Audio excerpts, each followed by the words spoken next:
எவ்வளவு வேலை, எத்தனை வேலையைத்தான் நான் பார்க்க. ஆண்டவர் என்ன எவ்வளவு ஆசீர்வதிச்சிருக்காரு. எனக்கு 7 மகன்களும் 3 மகள்களும் இருக்காங்க. 7000 ஆடு, 3000 ஒட்டகம், 500 ஏர் மாடு, 500 கழுதைகள். அது மட்டும் இல்ல, நிறைய வேலைக்காரங்களும் ஆண்டவர் எனக்கு ஆசீர்வாதமா கொடுத்திருக்காரு. அவருடைய அன்பு எவ்வளவு பெரியது.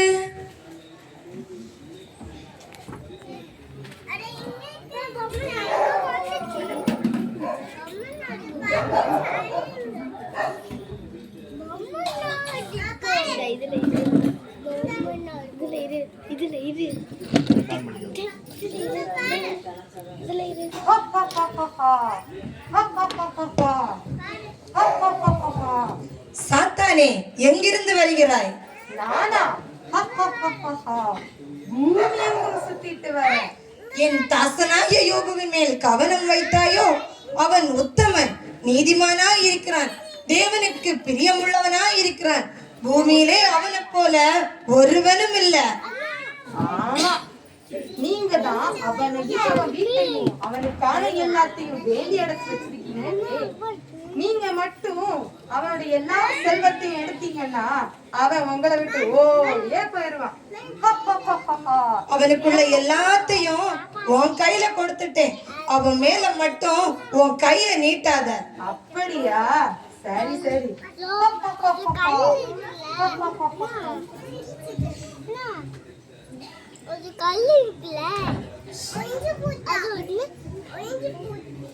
ஐயா ஐயா, எருதுகள்லாம் நம்ம வயல்லாம் உழுதுட்டு இருந்துச்சு, கழுதைகள்லாம் பக்கத்துல மேய்ந்துட்டு இருந்துச்சு. அப்போ சபையர் வந்து அதை சாச்சிட்டு வேலைக்கால பட்டயத்தால கொண்டு போட்டாங்க ஐயா. நான் ஒருத்த மட்டும் தப்பிச்சு அவங்க கிட்ட சொல்ல வந்தேன் ஐயா.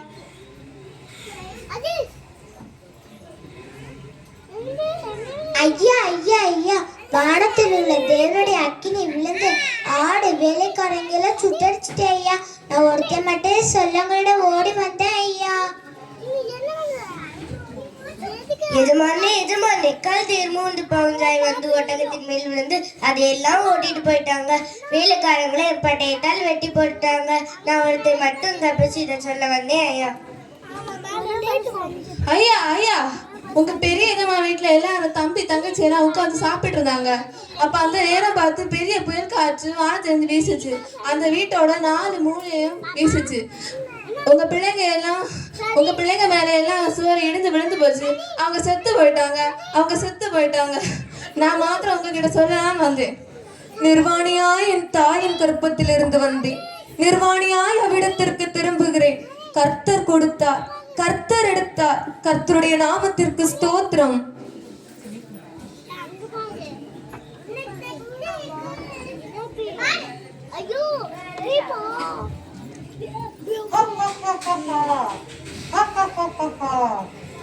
சாத்தானே, எங்கிருந்து வருகிறாய்? நானா?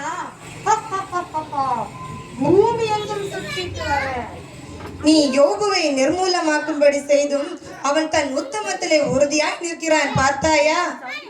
தோலுக்கு பதிலா தோலையும், தன் ஜீவனுக்கு பதிலா தனக்கு உண்டான எல்லாத்தையும் மனுஷன் கொடுத்துடுவான். ஆனா உங்க கைய நீட்டி அவன் தோலையும் மாம்சத்தையும் தொட்டீங்கன்னா அவனாகவே யோசிக்க ஆரம்பிச்சிடுவான். அவனுக்குள்ள எல்லாத்தையும் உன் கையில கொடுத்துட்டேன், அவன் உசுர மட்டும் விட்டுரு. அப்படியா? சரி.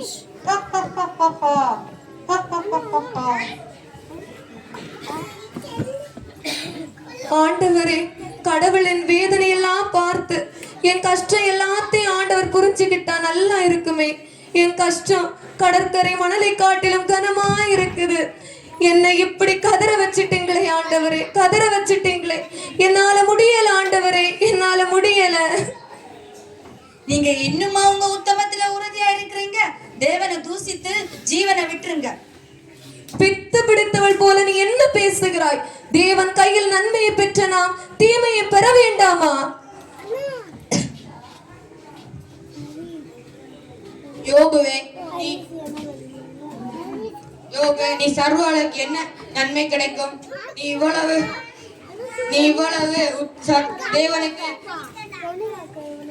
தேவனுக்கு என்ன ஆதாயம் கிடைக்க போகிறது? நீ உன் பொல்லாத பெரிசும் உன் அக்கிரமத்திற்கு முடிவே இல்லாம இருக்கிறது.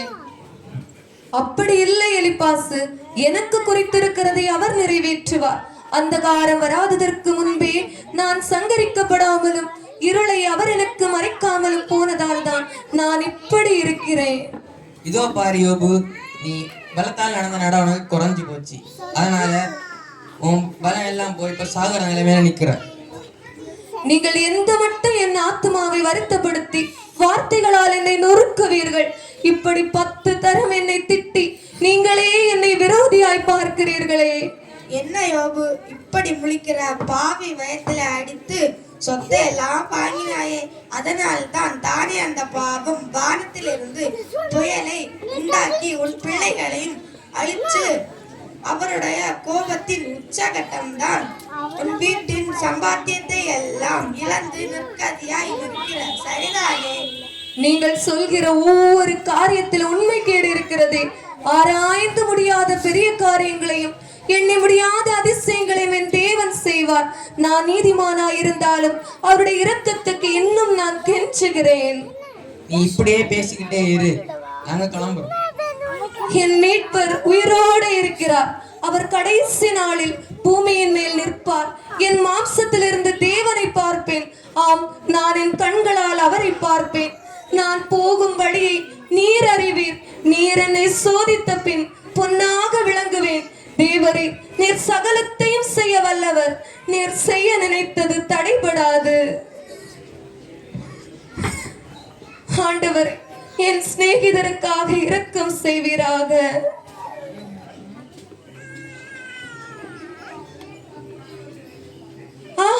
கடவுளின் சிறையிருப்பை மாற்றிட்டாரு. முன்னிலைமையை பார்க்கிலும் பின்னிலைமையை மிகவும் ஆசீர்வதித்தார். நான் சுகமாயிட்டேன். எல்லாரும் என்ன பாருங்க, நான் சுகமாயிட்டேன். கடவுளின் சிறையிருப்பை மாற்றிவிட்டார். என் முன்னிலைமையை பார்க்கிலும் பின்னிலைமை மிகவும் ஆசீர்வதிக்கப்பட்டது. என் தேவாதி தேவனுக்கு கோடி கோடி ஸ்தோத்திரம்.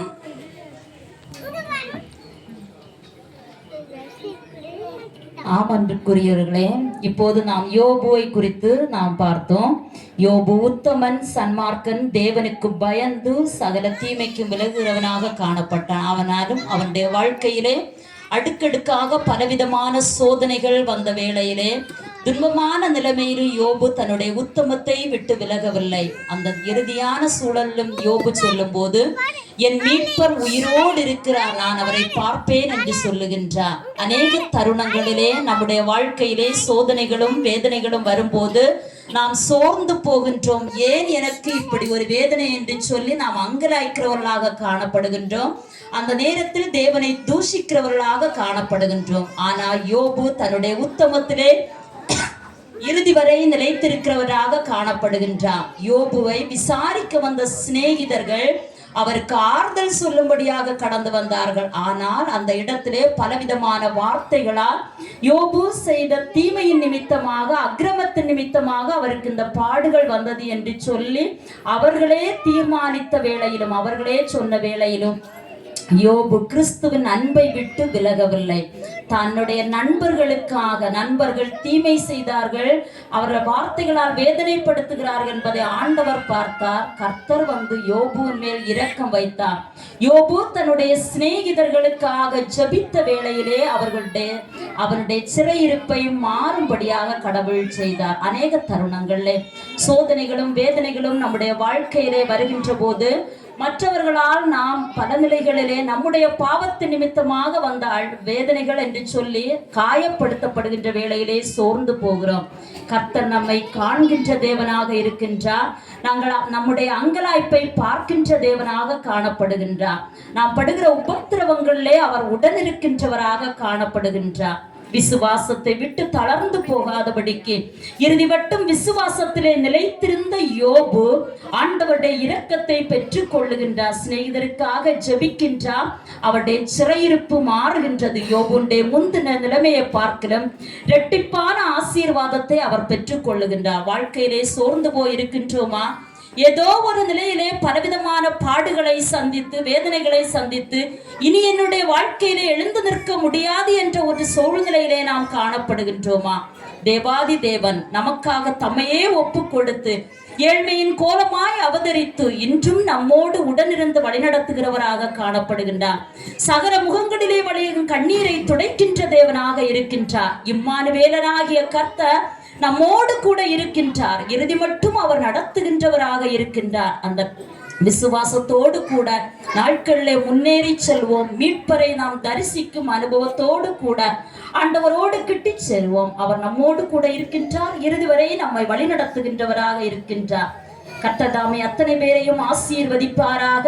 கிறிஸ்து பிறப்பு நாட்களின் ஆசீர்வாதத்தை அத்தனை பேரும் எல்லா உபத்திரவத்தின் நிலைகளிலும் ஆண்டவருடைய ஆசீர்வாதங்களை பெற்றுக்கொள்ள ஆண்டவர் அனுக்கிரகம் செய்வாராக. யோபுவின் முந்தின நிலைமையை பார்க்கலும் இரட்டிப்பாக ஆசீர்வதித்த தேவன் நம்முடைய வாழ்வின் ஒவ்வொரு நிலைகளிலும் இரட்டிப்பான ஆசீர்வாதங்களை தந்து முன்வைத்திருக்கிற கிறிஸ்து பிறப்பு நாட்கள் புதிய வருஷத்தில் இரட்டிப்பான ஆசீர்வாதங்களை பெற்றுக்கொள்ள நன்மைகளை கடவுள் நமக்கு தருவாராக. நன்றி.